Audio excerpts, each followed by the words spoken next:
sometimes it hits me where I learn about a guest and I feel like they're the type of person that I could create with almost weekly or daily because we have so much alignment. And that's why I'm excited, but trying not to get too sidetracked by all the different topics that I'm excited to ask you about. One of the things that I want to start off talking about is the topic of big dreams. And I was watching a comedy special, and in the comedy special, he referenced the fact that when you see another dreamer, you just know. You know when you see somebody else who understands the concept of big dreams. And one of the reasons why I started this show, the most important reason why I started this show, was to help youth understand how to chase their big dreams. But a lot of people say that that's not niche enough, that it's like too broad of a topic. And I'm really interested with such a big topic, but one that seems important to you as well. How do we make something that's a little esoteric and broad, the topic of big dreams, how do we make that more practical for people who are not chasing their big dreams because they don't know how? There's a lot in that question. And thank you so much, Justin, for having me. This is really exciting. I love being on podcasts. It's the best. I think especially your audience. And to answer that question, there's a few different places I could go. The first one is, when I was 15, 16, 17, I had no idea what I wanted to do with my life. When I hit 30, I started to have an idea. And now I'm a little older, I look back and I think, you know what, it really didn't matter. What really does matter is that you just pick something. When you talk about niching or niching, depending on your perspective, a lot of experienced business owners struggle with the idea of just picking something, because every time you say yes to something very specific, you're by definition saying no to an awful lot of other things. But something weird happens when you do that, that you shine a lot more brightly for that thing that you are for. But all those other things, maybe a better way to put this is if you're niching, you're talking about niching into an audience, being for a very specific person and doing a very specific thing. So if you take somebody like me, I work with expert business owners, coaches, consultants, creators, creatives, and I only help people who want to focus on building their personal brand and monetizing that. So it's a very specific kind of person. But historically, I was working as a general marketing guy. And what happened when I started to really confidently leaning into the expert business owner is I started getting opportunities for corporate consulting, for public speaking, for all kinds of things that weren't my niche. And the reason for that was people could see I was confidently going after one thing. And because I was talking to one person about one thing, I was speaking clearly, articulately. I was solving their problems. I was cutting through the noise, most importantly. So everybody else was thinking, whoa, what's happening over there? I want some of that too. They weren't listening to the detail. They were listening to the background noise. So that's one perspective. The other perspective, I'll come back to me as a kid. I didn't know what my big dream was. I had lots of little dreams. And a lot of those little dreams were kind of naughty. And I went after them and tested them and got feedback from that. And I evolved and I grew. And here's the important thing. Big ideas, big dreams take time. They don't happen quickly. People, they don't come into the world fully formed and complete. We grow as people as we grow older. And I think if I am speaking to a young person now, what I'll tell you is you're not the person today you'll be in 10, 20 years. You'll be more courageous. You'll be more experienced. You'll be more confident. As a teenager, I was cripplingly shy. We would not have had this conversation with 16-year-old Bob. I didn't know anything. I had no technical knowledge about anything. I left school and I thought, I'm going to try to be a chef. Got fired in 6 months. Then I worked in tech support for a while. Then I did voluntary work for about 10 years. Then I found my thing. So be kind to yourself. Give yourself space to become would be probably the big thing from me. It's interesting that you used the word courageous there, because one of the things I've started doing is scripting only the first question of this show. And I know, as a fellow podcaster, I'm sure you can relate. We always wonder how to start a show, how to close a show. We continually, it's an infinite game figuring out how we interview and building the skill of interviewing. And scripting that first question has been an enjoyable experience for me.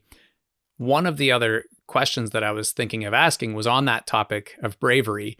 So it's potentially synonymous, but when you say courageous, this is another topic. I've always loved when Seth Godin says that one of the main things that schools need to teach is bravery, and who's going to teach that.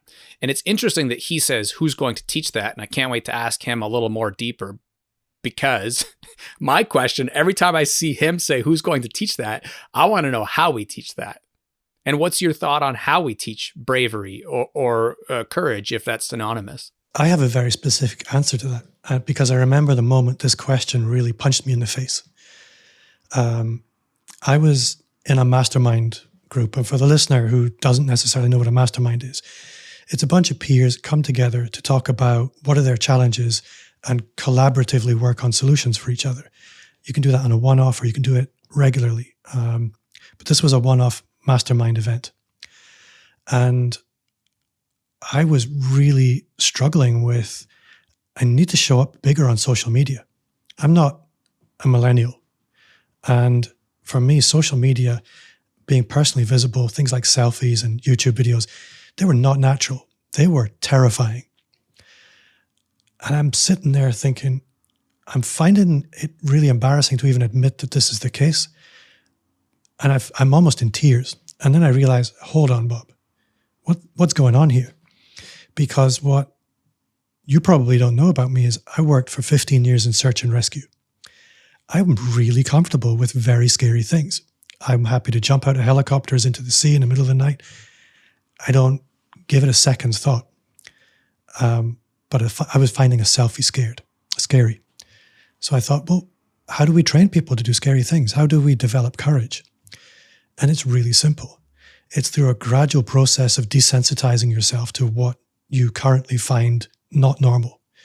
Fear is simply the unknown. So if you can make the unknown known, it's not going to be scary anymore. Comfort zones are very elastic.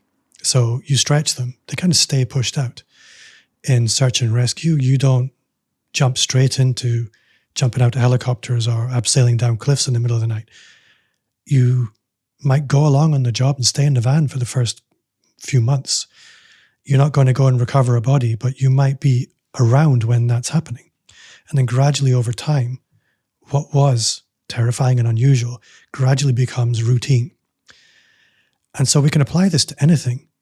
We can apply this to imposter syndrome. We can apply this to fear of visibility on social media. We can apply it to comparison. Anything that triggers fear. And I would encourage anybody listening, unless you're very, very mindful, you probably don't know the things that you're scared of. So make a little bit of a list, an audit of your fears. What triggers fear on a day-to-day basis? What ambitions trigger fear? What relationships trigger fear? What ideas trigger fear? Write them down, because what you'll probably find is every single one of those are the doorways through which you'll find opportunity. If you simply desensitize yourself over time, give yourself time. You're not going to change overnight, but give yourself time to desensitize through gradually approaching each of those things consistently and regularly. That's a fascinating and scary statement to me, all in the same, because I've had a lifelong fear of death. And to think about it in those terms, that fear is essentially the unknown, might lead us to believe that that makes sense, that we would have a fear of death, given that that's definitely a big unknown. And there's been different circumstances throughout my life that have kind of triggered that in a more intense fear.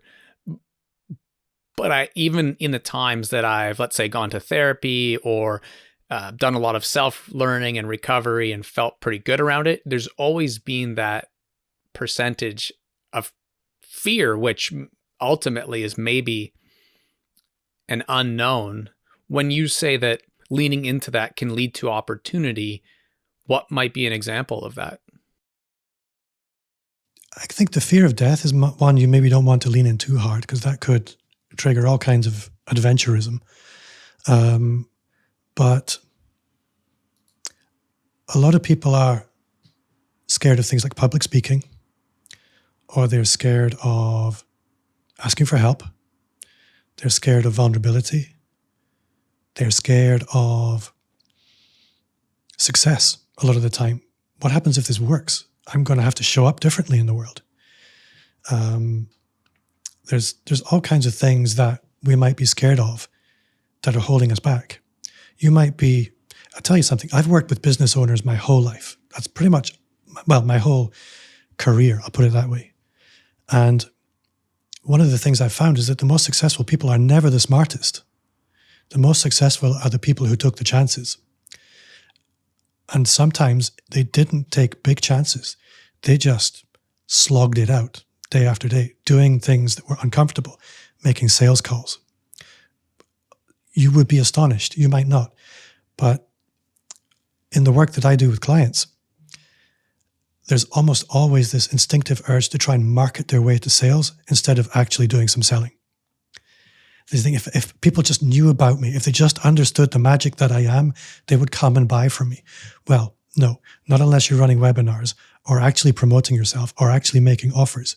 These are the things that are uncomfortable until you become accustomed to doing them and find a way that makes them work for you in a way that you find doing them that you enjoy.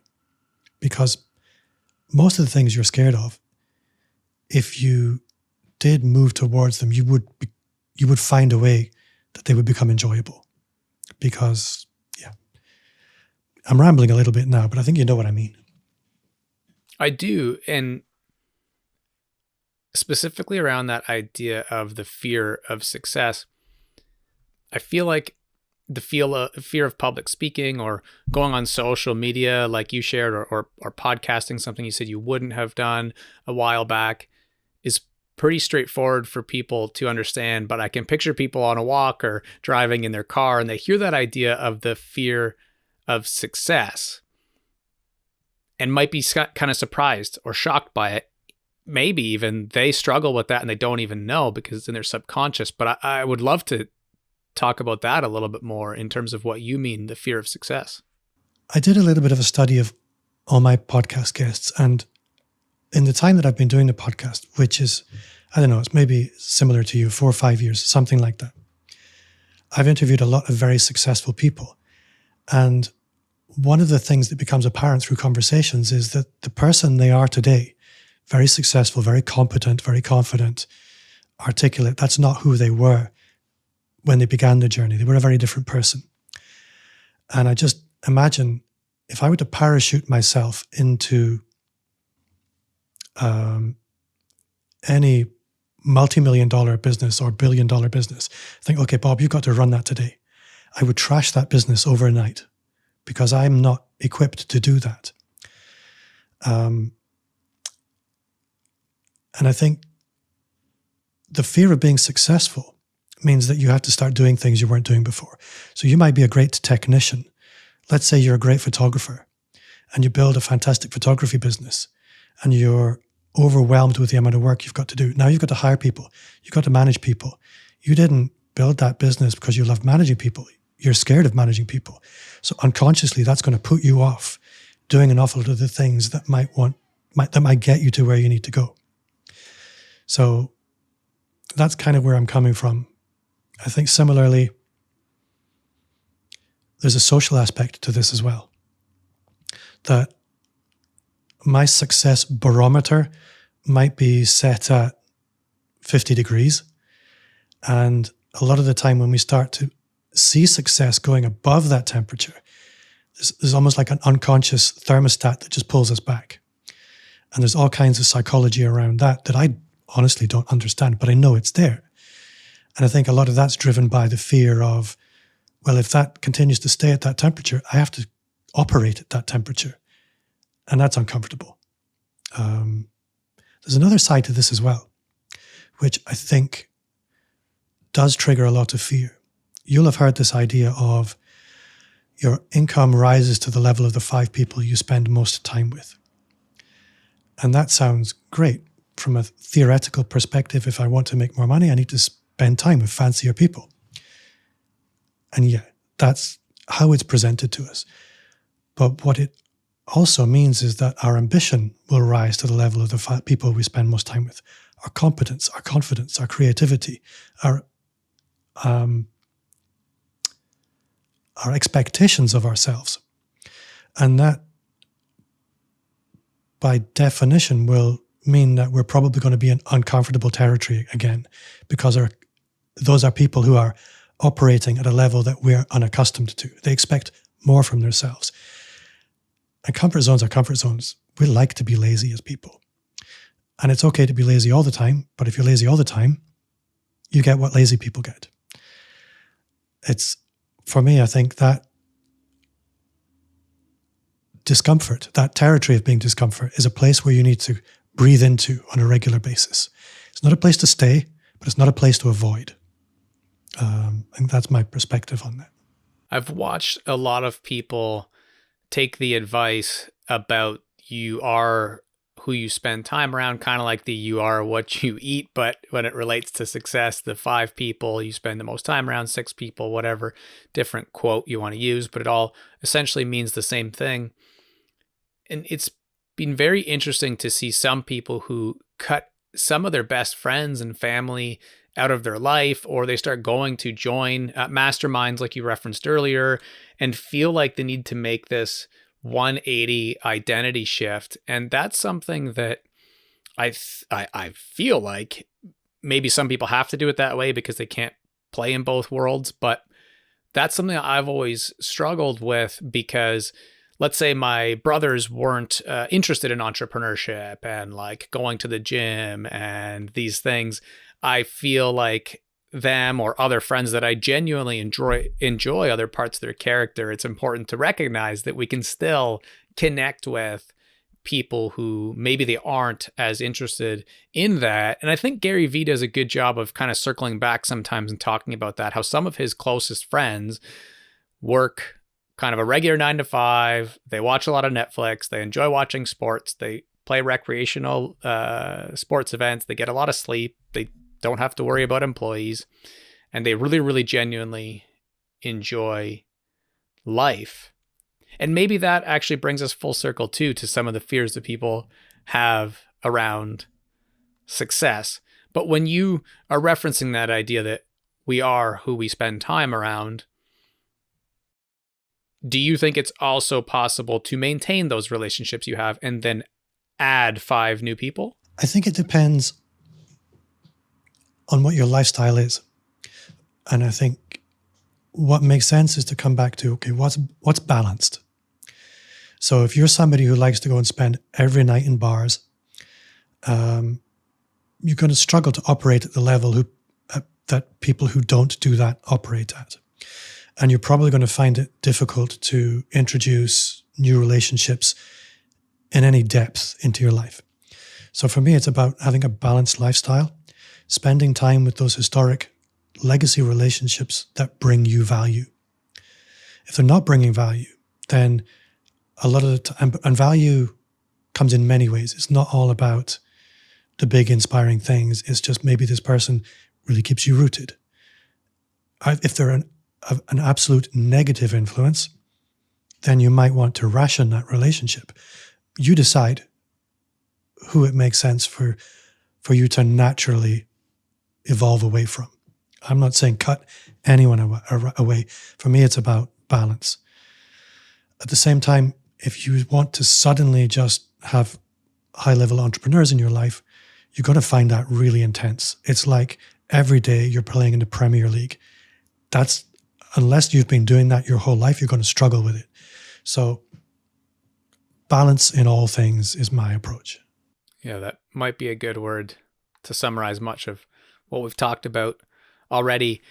And you said that I wouldn't know about, possibly know about some of the background that you have in search and rescue and stuff. I didn't know the specific details, but I did know that you were part of military reserves and that was work that you did. I think given the nature of this show and that when people have guest speakers come in, if that was one of the job titles that people could select from, I'm sure a lot of people would be really interested in hearing more about that. At the risk of having it be too open-ended, are there stories from the work that you did there that you think would be helpful to people who are trying to pursue goals in the world of, let's say, the creator economy? Yes. I think anybody who's operated in search and rescue will understand that it's never and this is true of all services. It's never about you. It's always about the team. And you can only do really complex, hazardous things with a lot of backup.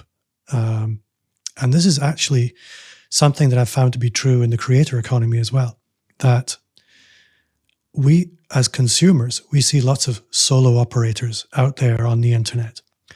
But what's really interesting from an insider's perspective, and you'll see this as well, it's a little bit like the Harry Potter films, where you have the Muggle world and then you have the magical world. Somebody used the phrase cooperation the other day with me, and that really sums it up really nicely, that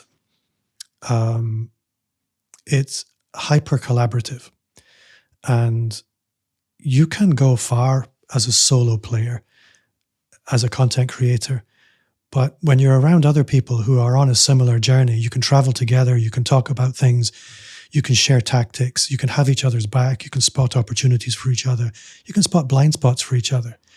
You move much faster then.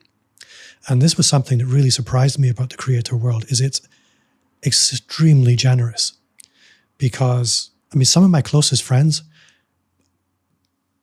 externally, people would assume these are my direct competitors. And that's something that when I wasn't working in the online world, I never experienced. Back when I was running what was essentially a local business, you could throw me in a room with my direct competitor, throw in a knife, metaphorically. I would make sure I was the only guy who came out. It doesn't work like that online. There's a surprising level of generosity and teamwork. And I think that's largely driven because success, yes, it's about content, but those people who are successful also know it's about personal transformation, and that's a hard journey, and that it does take time. And they celebrate those people who they see doing the work. That's a beautiful connection. And you mentioned that it had been 20 years and that you jumped out of helicopters. Like, that was kind of an example, which makes me think of like Mission Impossible and like Tom Cruise and James Bond and these sort of like wild moments. As someone who's never even been in a helicopter, I have a wild story if you want one. Of course. And all I was going to ask, and maybe this all kind of connects together, was, why you didn't stay in that work. And now I'll say what wild story you have from it as well. I'll answer the last question first. So I've been doing it for 15 years.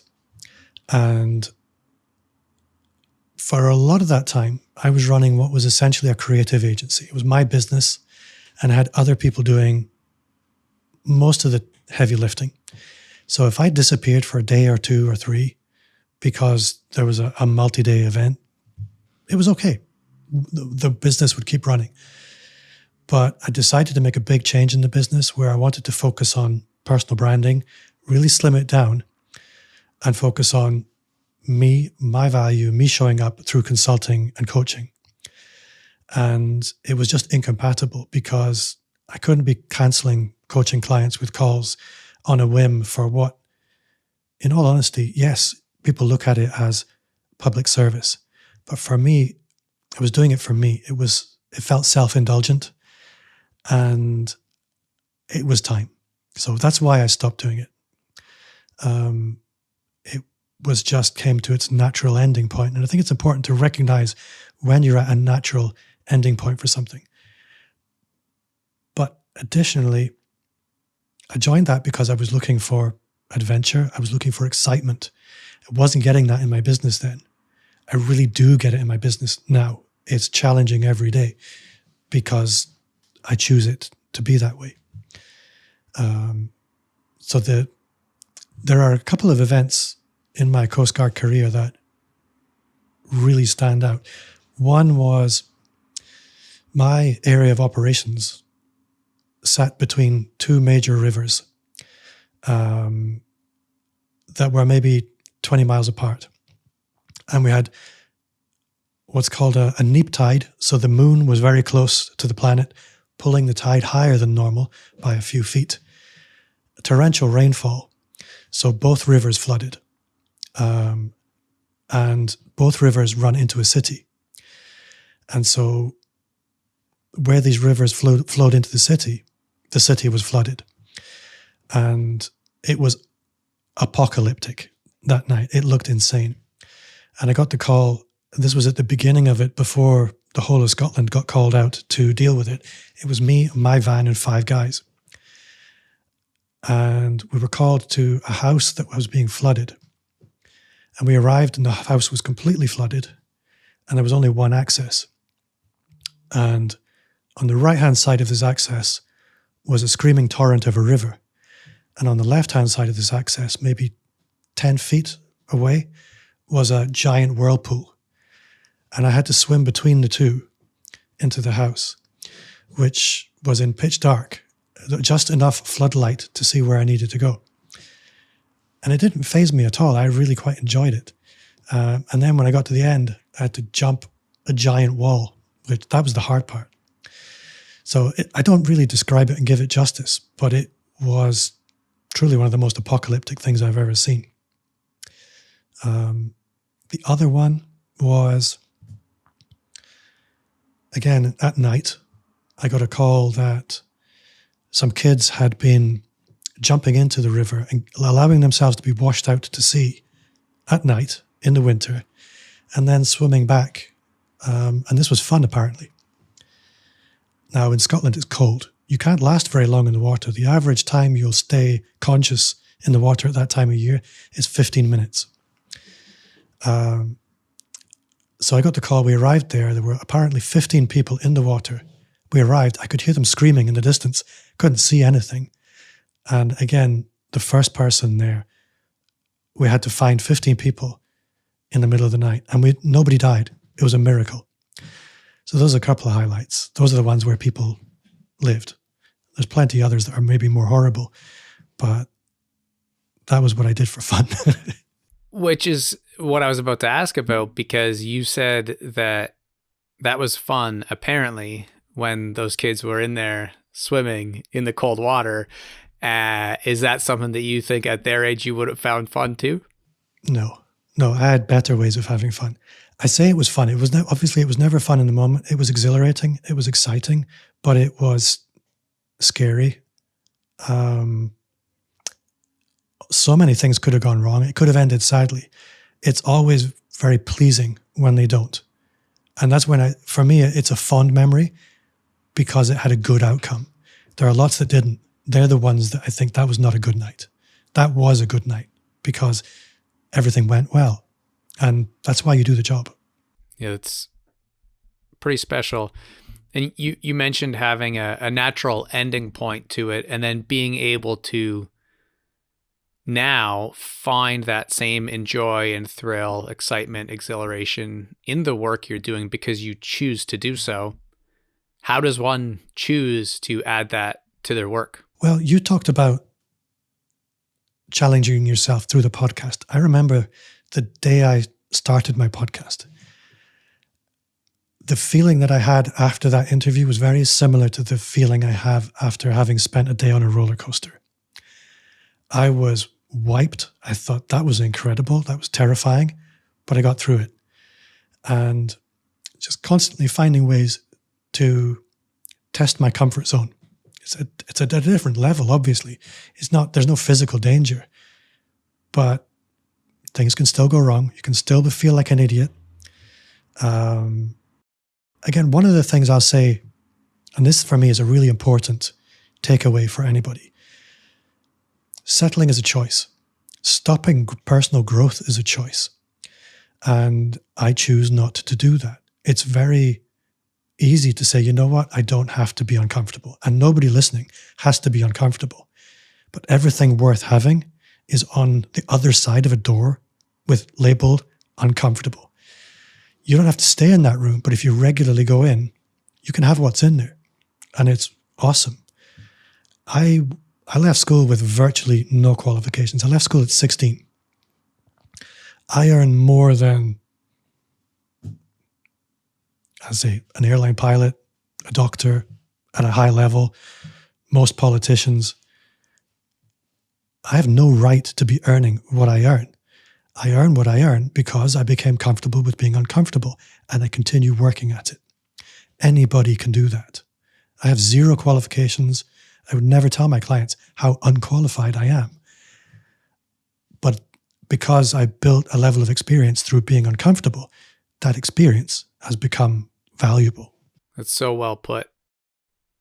I feel like we can't put a price on the experience and the I was about to say knowledge, but it's deeper than that. It's like intuition, and experience doesn't do it justice either. But the personal brand that we become, we really can't put a price on those. And one of the things that I love about that topic too is that it's infinitely scalable, and I suppose it could go backwards, but it's probably not going to go backwards. One of the topics that this all kind of converges on too, a lot of the last few things that you've shared has made me think about, I was thinking of doing a YouTube video if I have time to add something else to my plate, but it was on the topic of why so many creators are posting, big creators, Ali Abdaal, Matt Diavella, Audrey Ember. Like I've seen at least 3 in the last couple weeks post basically, for lack of a better term, burnout videos. Videos as to why they are reducing the amount of employees they have, why they're taking back some of their personal brand interests and ownership over their creative, and canceling upload schedules to be a little more random again, and all the things that they enjoyed when they first got into the creator world. And when you share about podcasting or creating or leaning into some of the things that were less natural for you, being exciting, like going to work in rescue, I can completely relate because I played American tackle football in college. And for me, I often say when we get into the mental health topics that was like my version of self-harm, because I've got 11 people who have been training all year to try and kill me, and they're chasing me and I'm running right at them. And that feeling of survival is very real in that moment.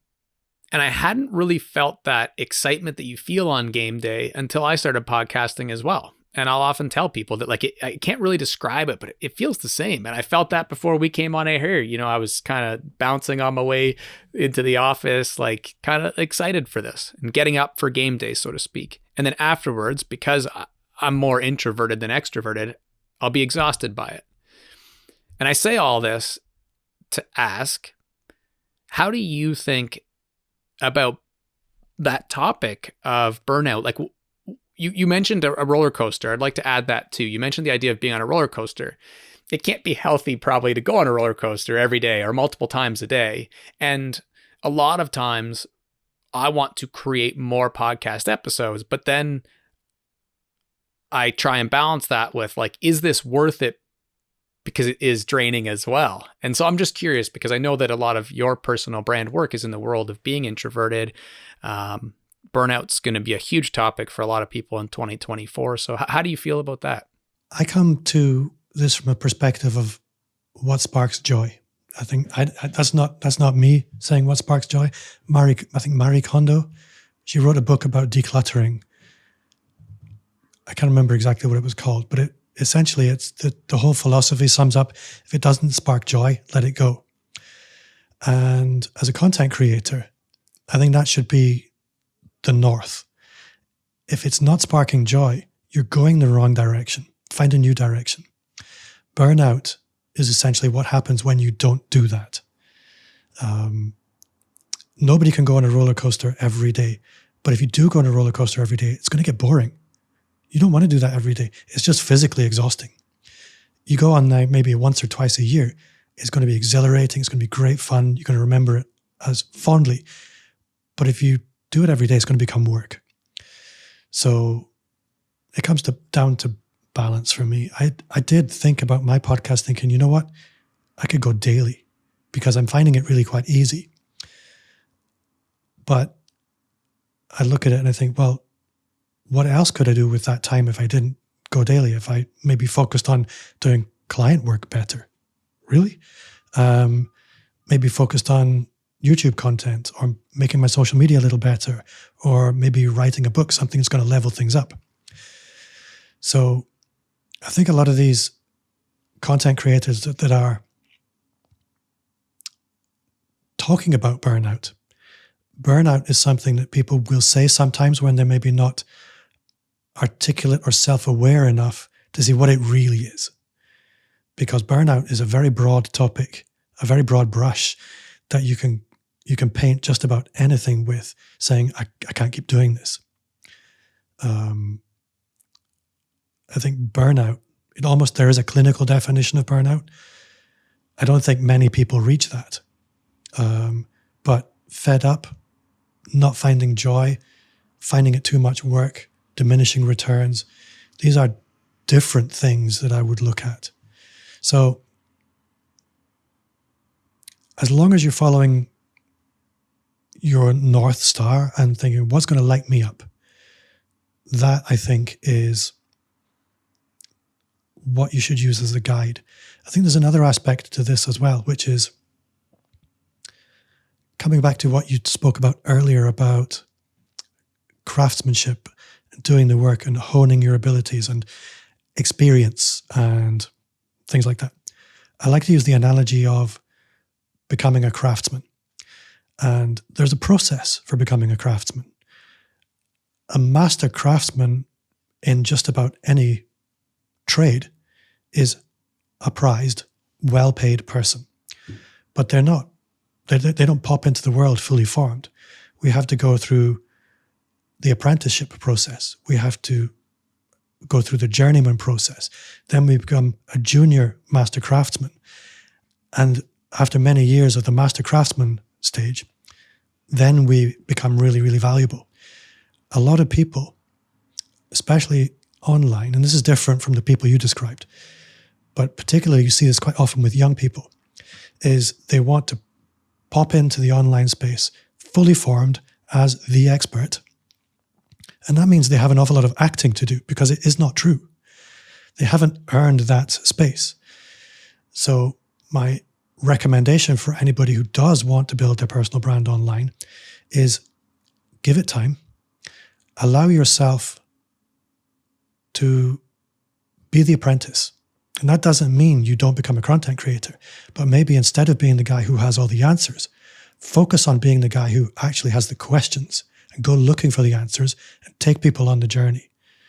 That's what I try and do now, even though I consider myself an expert in many things. I don't want to be that guy. I want to be the student who shares the journey.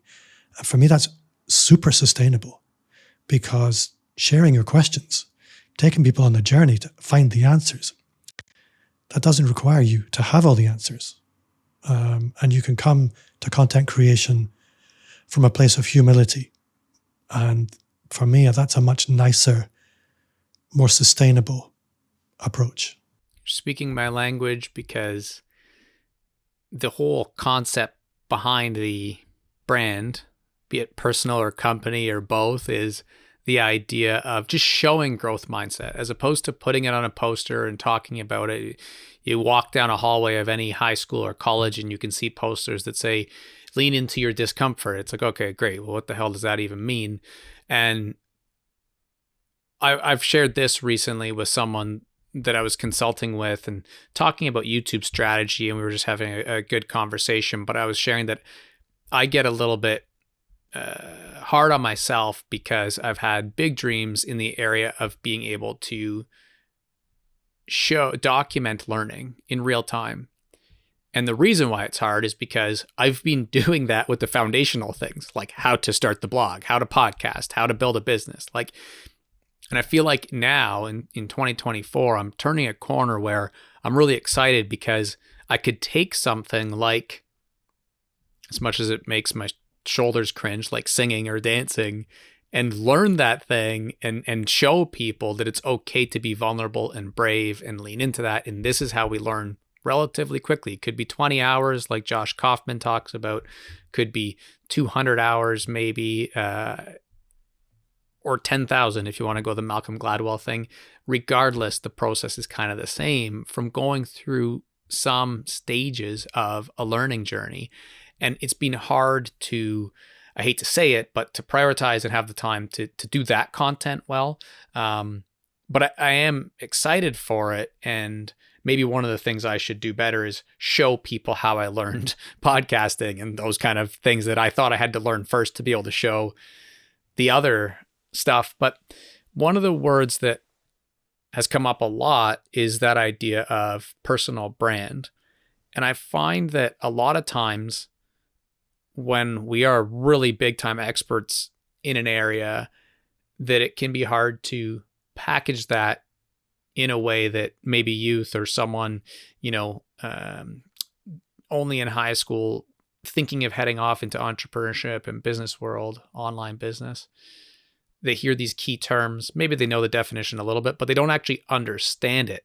It can be hard as experts to kind of package that in a way that people can understand. But I feel like you're a really good teacher and storyteller when it comes to that topic, though, because it is new probably to a lot of people.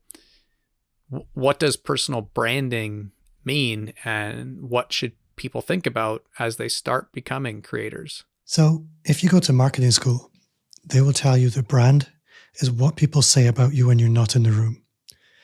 And a personal brand is exactly the same. And I guess what people need to realize is everybody has a personal brand. It's the collected ideas of who you are by people who are not you. In my work, it's about honing and amplifying that personal brand.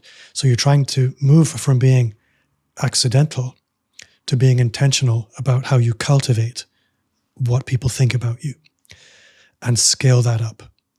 So we talked about content marketing quite a lot. Content marketing is shaping what people think about you at scale. Now, a lot of the time we build our personal brands in day-to-day life by accident. So it's what people know about us because of just who we've stumbled upon becoming. When you're more intentional about it, we try and align that personal brand with some business goals. And we maybe try and emphasize some specific qualities in order that we can align those qualities with our personal goals. Now, psychologically, what's happening here through the content and the content marketing is I spoke about a brand being what people say about you when you're not in the room, but that doesn't have to be to somebody else. That can be, how do I trigger your self-talk? How do I make you talk to yourself? So am I triggering different feelings and thoughts? And the more we amplify our content and the more consistent we are and the more targeted we are in the messaging we use, the more space we occupy in the brain. We actually develop neural pathways in the brain of our audience. So you've spoken about lots of people today for whom there are parts of the brain where they exist in your head. And that's a physical thing. So the more we can light up the neural pathways in somebody's brain, the more we're going to trigger the self-talk, the more when they think about certain things, they're immediately going to think about us. So that's how we scale up a personal brand. So if I say smart passive income, you're immediately going to think Pat Flynn, because I know you know who Pat Flynn is. Many people don't, but you have been exposed to his brand repeatedly. So he has neural pathways in your brain that are branded in. They're his. So that's what content marketing is for. I think when it comes to personal branding, The real trick is to be a little bit more three-dimensional. So most people, when they come to content marketing, they'll default to what is it they do for money, or what's their specific mission, if you like, whether if it's the not-for-profit. But if you take any, I'll say celebrity, the reason they sit front of mind is because they exist in 3D in your head. They don't just talk about the movies they're in or the music videos, but there's other things going on in their life that you're exposed to, and that's something they do quite intentionally, so they can occupy different parts of your brain. So there's the family life part of their brain, there's the vacation part of your brain, there's the what they drive part of the brain. So we can expand our personal brands into areas that aren't necessarily business. I think for everybody to think, okay, what are maybe 5 things that I could talk about other than what I do for money that would make me more interesting, that would make me more attractive to my ideal customer. There's one other thing. It's not directly related to your question, but I think it's very liberating for a lot of people when they listen to what I just said and think, well, that sounds great, but what happens if people don't like me? Because we talked about fear at the beginning. It's probably the biggest one. And that was one of the biggest ones for me. And I know there are people who don't like me. But I came to realize a fundamental truth, 2 fundamental truths. The first one is 1/3 of people will not like you. 1/3 of people will not care, but 1/3 of people will love you. Your job is to forget about the 2/3 and focus on the 1/3. And most people, when they come to content marketing, are so focused on the 2/3, they're paralyzed. When you just focus on the 1/3, it's very liberating. You can play the numbers then. The other side of it is attraction, or magnetism, if you like, is a universal principle. And magnetism has 2 poles. There's attraction and then there's repulsion. It's the E = mc². For every action, there's an equal and opposite reaction. So if you want a really strong force of attraction, you have to celebrate that you're going to have to push others away quite powerfully.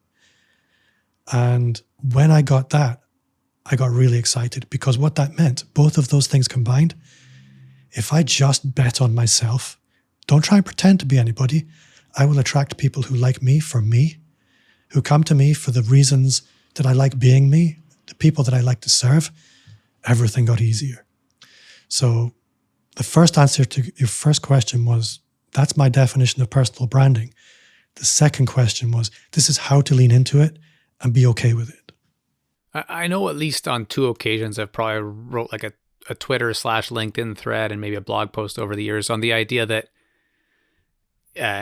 people struggle with hate, but that it's scaling up is a good sign, because it's going to be proportionate to the love that scales as well. And so that's maybe another way of putting that in order for one to grow, you're going to see signs of the other growth as well. So unless you're able to handle that, then you're not going to be able to grow overall either. Everything will be limited.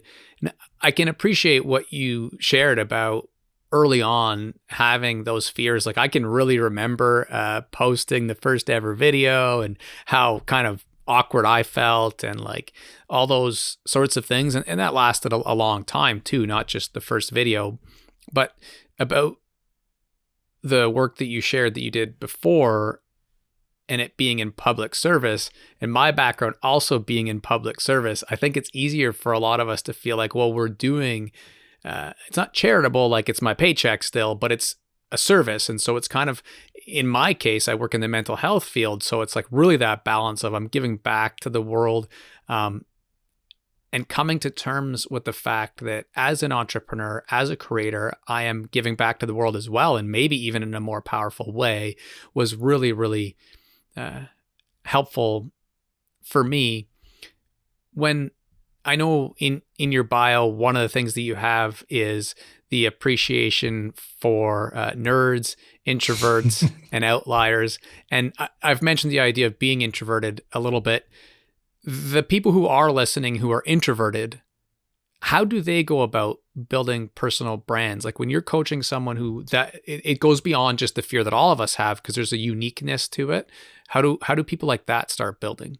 I think what's interesting is if you watch most content creators on something like YouTube, what you see is somebody who's articulately talking to the camera, and you're consuming it. And it looks very outgoing. It looks, I'll say, flamboyant. But the truth is, it's a guy in a room talking to a camera on his own. So it's possibly the most introverted form of, he's not standing on a stage in front of thousands of people.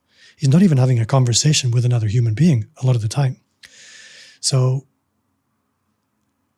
there's that.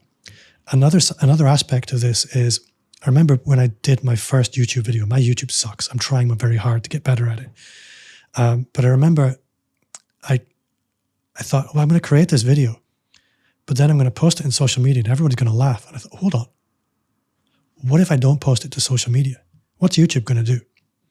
YouTube's going to go and find people who like this video that I will never have met, that have no fixed opinion about me. I thought, yeah, I can handle that. So I posted that video on YouTube. I didn't post it on LinkedIn or Facebook, and I got some comments and it was all right. So there's that. If it's a podcast, it's just you having a chat with somebody. It's very easygoing. Most introverts are great one-to-one. It's a superpower.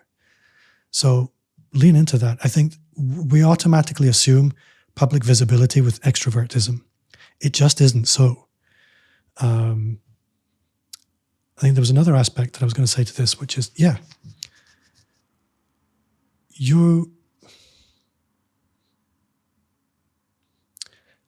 can't think what I was going to say to this.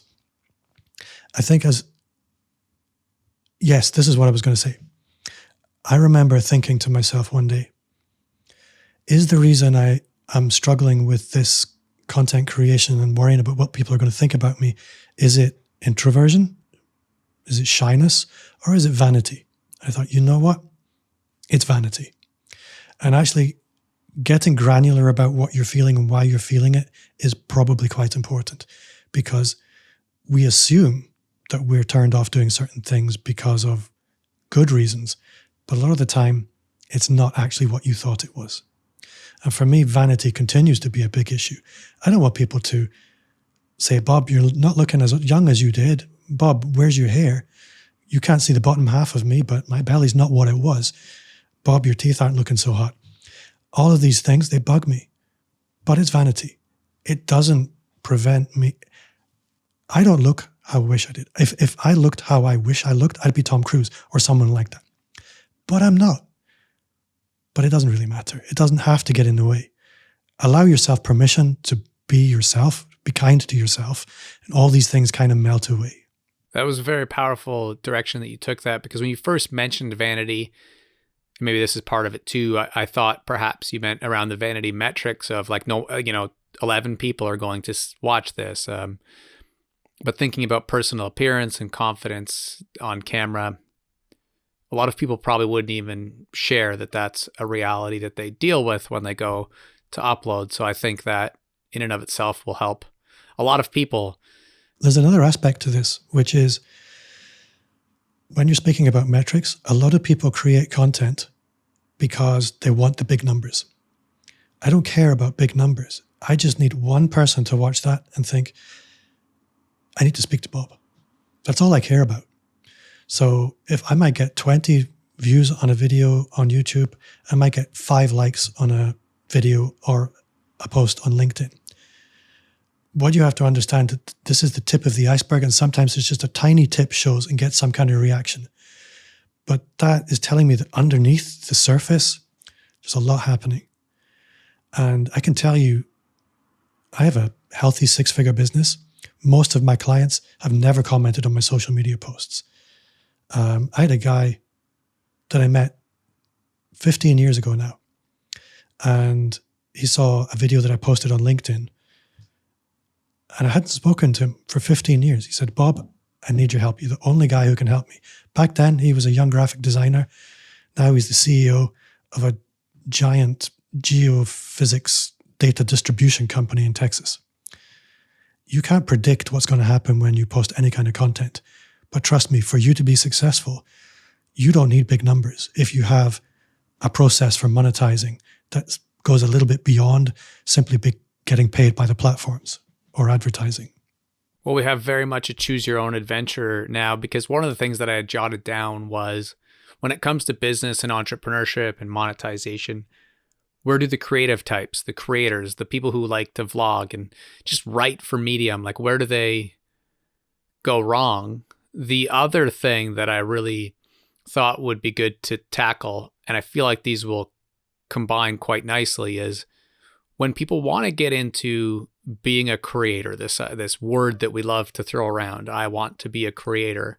I often teach it at an introductory level. I'll teach it with 3 bubbles: writing, speaking, and visuals. So that could be like my friend Janice Ozelins, who does like graphic pictures, or that could be video, or it could be photography. And then the other pillar being writing, I think is straightforward: newsletter, blog, thread writing, and then audio being podcasts, potentially going live or something, Clubhouse and or that kind of concept, the Twitter Spaces, stuff like that. But those kind of 3 bubbles, it's overwhelming and can be kind of paralyzing for people when they first start out as creators. So whether it's on the content side or the money side, I feel like you have a lot of expertise that can bring a ton of value to people, and there's something that really holds people back. And you just started hinting at it maybe when you said, as long as you have a way to make money that's not specific to the platforms. So if we had some time left to give a bit of a masterclass in that topic, where would you start helping people? When it comes to monetizing, there are so many ways, and it really depends on your audience, your experience, your abilities, and what you expect from it, and what you need from it, importantly as well. Because if you have a full-time job, then what you're able to put into your content and what you're able to provide as a service on the back end is going to be curtailed. But maybe if you pick an example, so you pick any business, and we'll then play the game of how can we monetize that? Because I can do this all day long. Episode 2.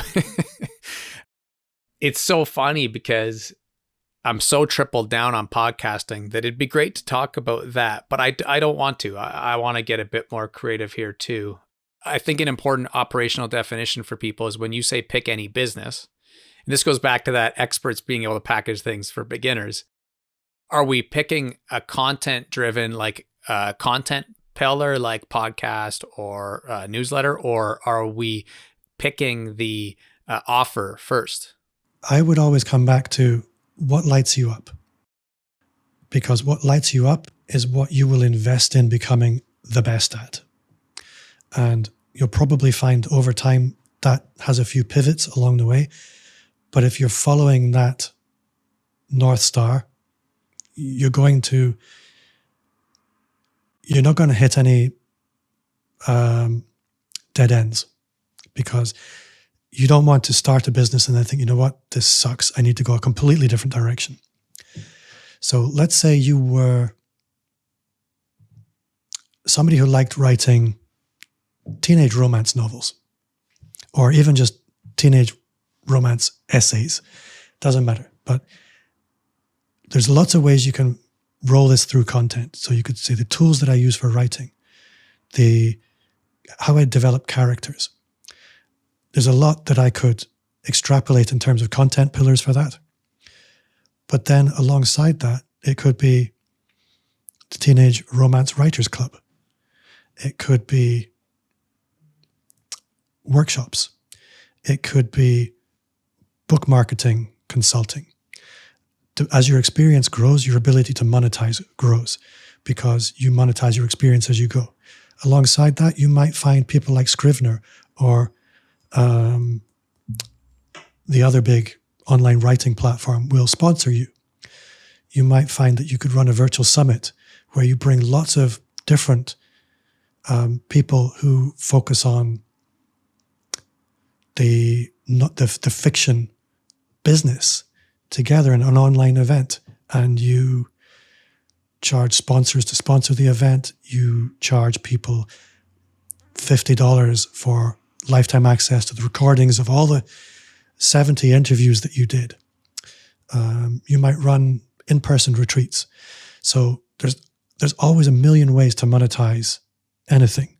It just requires, again, a lot of courage, and it requires you to go stepwise across the risk spectrum, I would put it, because you don't want to be running an in-person conference if that's your first thing.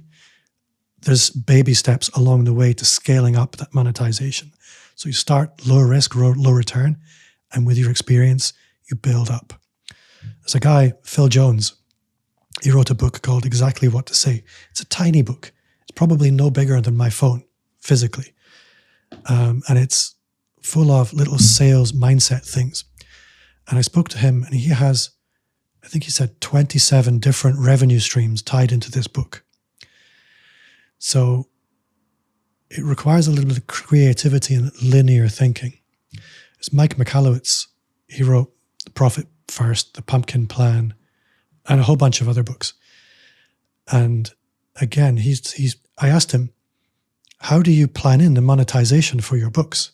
Because any good business book, it has a back end. And most people think, well, I've written a book, it's been kind of successful. What am I going to do with it now? And he said that's how he approached his first book. But every subsequent book, he planned the back end before he wrote the book. So he was going to have licensing for coaches all planned out. And his books, they're all in very different niches. So again, that's a long, non-specific answer to a difficult to answer question. But people come to content creation thinking, I'm going to get famous, YouTube's going to pay me a fortune, or I'm going to get a podcast sponsor. It's very limited thinking. You are much more valuable than you think. As we came on the call, I was choking because I wanted to show you this book. This is a book called Think and Grow Rich. And it was given to me when I was about 25 by a fish merchant, a guy who bought and sold fish, because he'd hired me to come and put together an online store for his Picasso collection. You think, what? Now, the reason this is relevant, I'm trying to remember why this is relevant. Specialist knowledge. One of the pillars in this book is if you want to have what other people can't have, you need to learn to become valuable. And value comes through experience. And if I were speaking to anybody at the early stage of their career right now, I would be thinking, I would want them to understand, give yourself time to build experience and build your value, but be intentional with that. But understand that at the time, where you are right now, it's going to feel like a drop in a bucket. But that's how buckets get filled. Give yourself the time to fill the bucket. If you look how any artist builds a wonderful sculpture, and you are a wonderful sculpture, they'll start with sketches. They'll start with some mud on the wall. They'll walk away. They'll come back. It'll evolve over time. Big works of art need space and they need time. So give yourself space and time to become. That's probably the most important thing. And alongside that, be intentional, but give yourself permission to pivot along the way.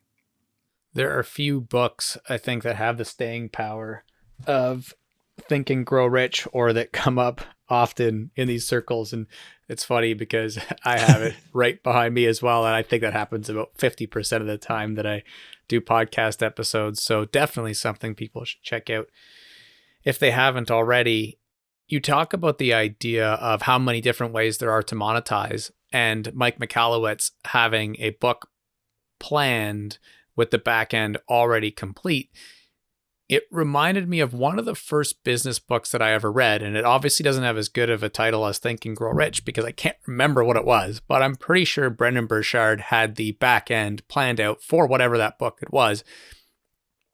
And it was some some kind of entrepreneur's playbook. I can't remember the title, but the learnings from it I can definitely remember. And it was the first time I ever heard the concept of a value ladder. This is like 20 years ago, and having, you know, a sequence of monetization steps to your ladder. What he doesn't talk about in there is the timeline to creating those different steps. And I think that that is something that holds people up a lot when they first start as well. Now, you mentioned have, you know, low risk, low reward, and then you build up from there.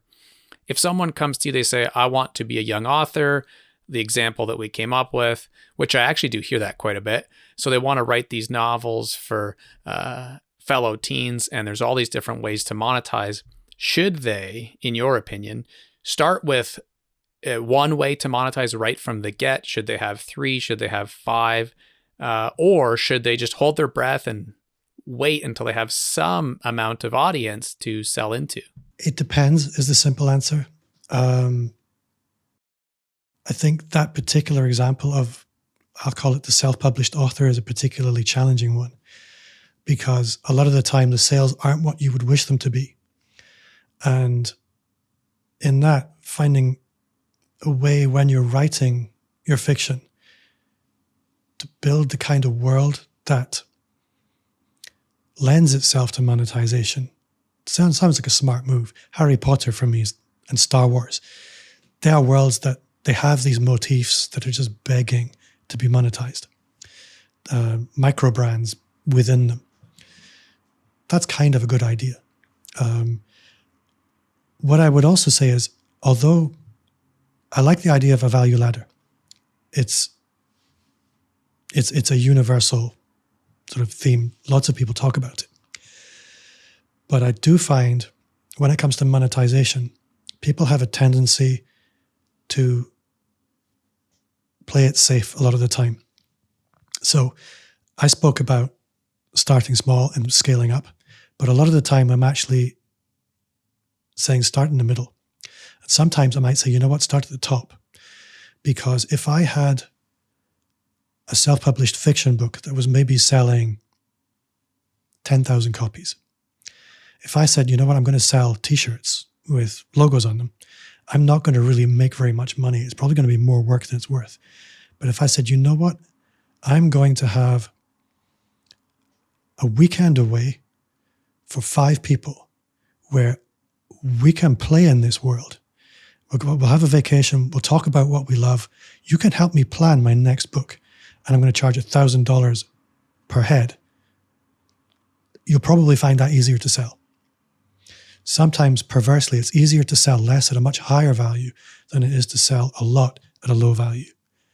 So, again, that's not very high risk. If you only sell 5 or 2, you probably still make more money than you would trying to sell the low value merchandise. Yeah, it makes complete sense.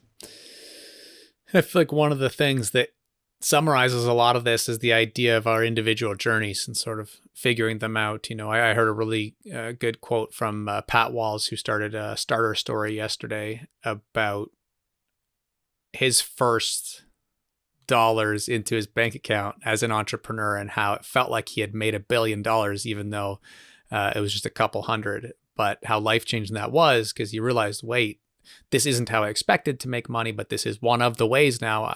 And there's probably so many other ways that seem more likely, that it almost like unlocked a gate to an entire universe of possibility for him.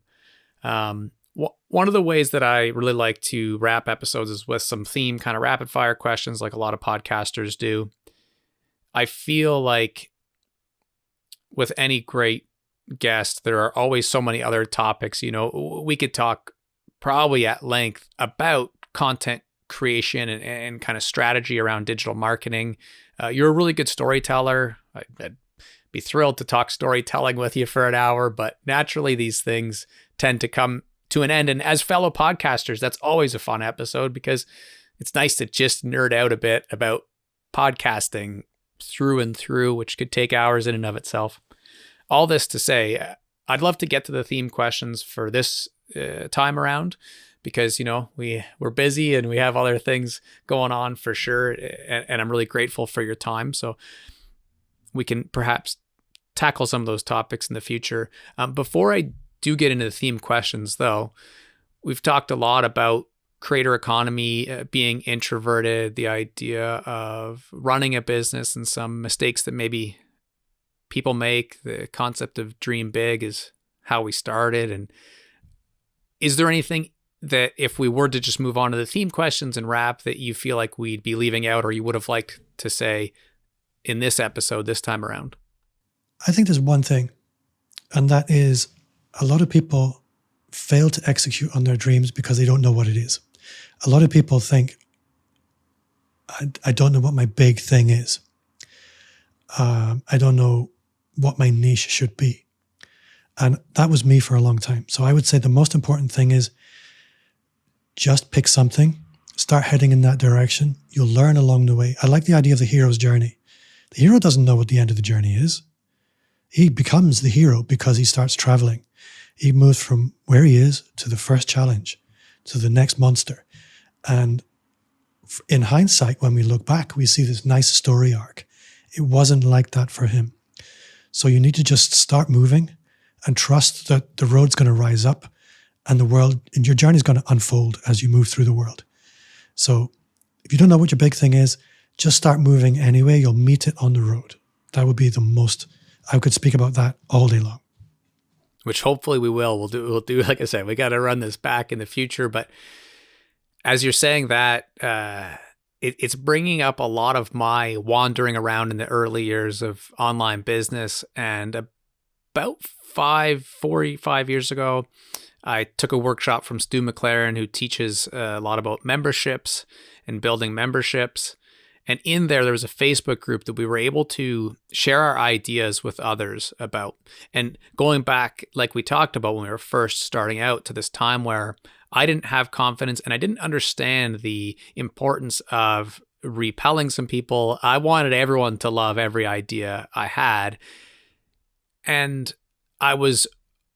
we were all sharing our concepts for memberships, and people would say, like, I'm going to help stay-at-home moms learn to do simple pottery at home, or I'm going to make gift boxes for dads who have a man cave and like golf, and very niche things. And then I would post, I'm going to help people get clarity on what their big dream is. And like, I would get 99 out of 100 people saying, like, don't do it. It's too broad. And it's funny because this is kind of how we started the whole conversation. And I would write things back like, how to achieve the big dream is easy. People struggle with figuring out what they want to do. That's what I want to help people with. And when you mentioned earlier what lights you up, that's what lights me up. Mind mapping with people and figuring out what the heck they want to do. Because I watch them try to figure it out themselves for 5, 10, 15 years. Maybe they never figure it out by the time they die. Turning that into a membership did prove to be very difficult with no audience. I think I helped 4 people. And like you said earlier, if you help one, that's really impactful. But I really, really appreciate that you went there with that, because I do feel like that is what a lot of people struggle with. And I don't know the episode number, but when Marcia Wieder came on this show, and she's someone who sat on Oprah's couch twice, she said, don't give up on that concept because you're not wrong. I don't think she said that on air. I think she said it afterwards. And it really meant a lot because her whole brand was helping people learn to dream big. I think that the way I like to look at it is, it's almost like there's a unicorn in the forest at night. You can hardly see it. You don't know if that unicorn's the big dream, but you know it's the unicorn, so you follow it. And the following the unicorn, that's the point.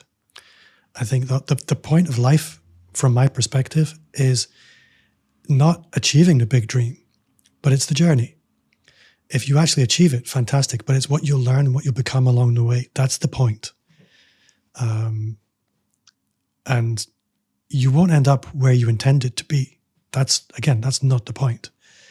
One thing I can tell you with certainty is every really successful business owner or happy person that I know now never intended to be where they are now. That was just I wouldn't say an accident of the journey, but it's what happens when you travel, is you end up places you didn't expect.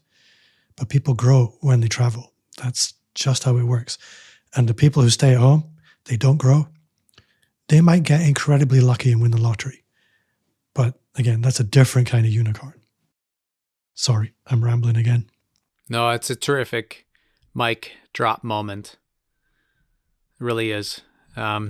So I'd love to, with that, move on to the theme questions. We'll rapid fire them, and then universe willing, we'll be back to do another episode in the future. But the first question is always, what's one thing that you yourself are learning right now? Everything would be the simple answer. In practical terms, I got a fishing rod for Christmas. And I think I was a bit inspired. I had Pat Flynn on my podcast. And if you're a listener and you know Pat Flynn, he's probably one of my biggest heroes. And he said that he had a fishing rod. And when I listened to him talking about what it gives him, I thought, you know what?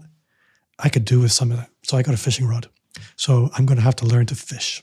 That's awesome. I'm sure you'll find some great YouTube channels en route to doing that. I just learned all about... I have a friend who has a YouTube channel. There you go. You're already set Aaron's up. Angling. If you're looking for a fishing YouTube channel, Aaron's Angling. It's awesome. He has a great story as well. The creator economy is incredible. But this is rapid fire.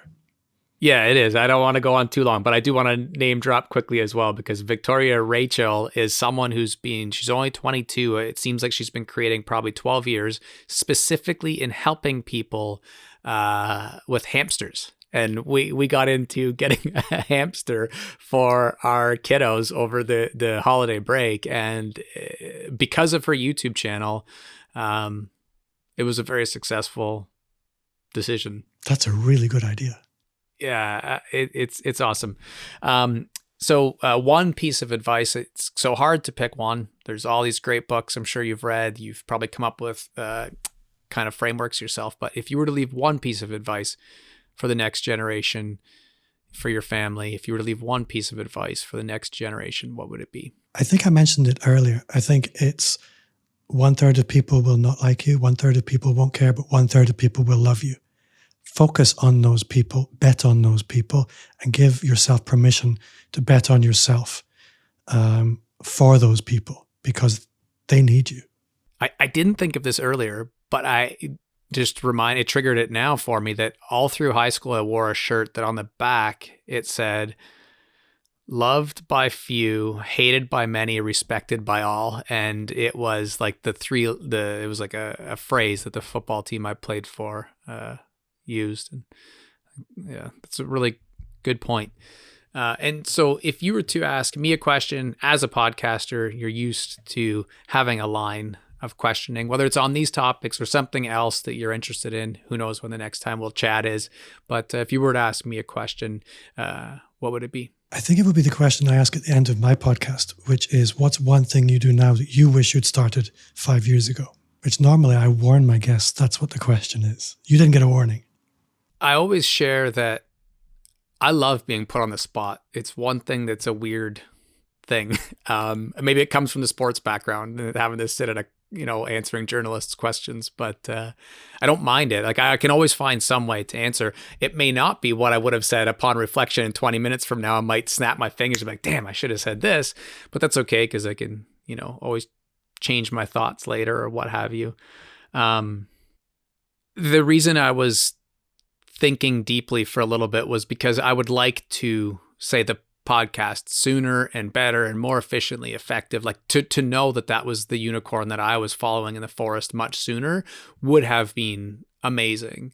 And to get ahead of everybody else, that sounds like it's a competitive thing. I don't mean that. I mean that I felt like I did want to do it ever since listening to, you brought up Pat Flynn, but Art of Manliness, Tim Ferriss, I've been listening to those people for 15 years. And I knew that that's something that I kind of wanted to do, but I didn't have the confidence that I could do it myself. And so actually realizing 10 years ago, for that matter, hey, I can do this too. And then again, I don't like using the word saturated because I don't believe there's any industry that's truly saturated. You could get into music today if you wanted to. But you know what I'm saying? Like to be there a bit earlier would certainly be nice, but to not use just a cop out obvious answer, I'll say that I've been following Julia Cameron's Artist's Way work a lot more in the last few months and trying to make sure that I'm not giving up too much of my creativity as I continue to pursue the business side of building out a podcast and being an online writer and creating content. And so I've been doing morning pages. I used to think that morning pages were a waste of time because they weren't productive, right? I was like a productivity junkie where like if I'm spending 20 minutes writing on a morning page, I'm wasting 20 minutes that could have been a blog post or it could have been a podcast episode. Once I actually read her book, I realized a lot more of the psychology and the philosophy behind why morning pages actually increase our productivity and increase our creativity. And I do have to say that it's kind of all it's cracked up to be, that it really does help you rest by doing that brain dump in a journal every morning. And I would have started doing that 5 years ago instead. Yeah. That's a really good answer. Thank you. It's nice when you ask questions that don't have any wrong answers. But that would be mean. That's a quiz. Yes, that's school, which we can talk about another time too. So why and where people might go to find your work if they want to support what you're up to or learn more about what you do? Well, you can find me at Bob Gentle on pretty much every social media platform I can think of, even TikTok. But I'm kind of vague there. If my website is amplifyme.agency, and if anyone wants to email me, it's bob@amplifyme.agency. I will talk to anyone. I'm not that big that I have a team.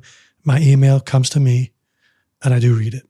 Not that big yet, or maybe you'll have to make a decision to keep it small anyways. I don't really need a big team. I do one thing for one person.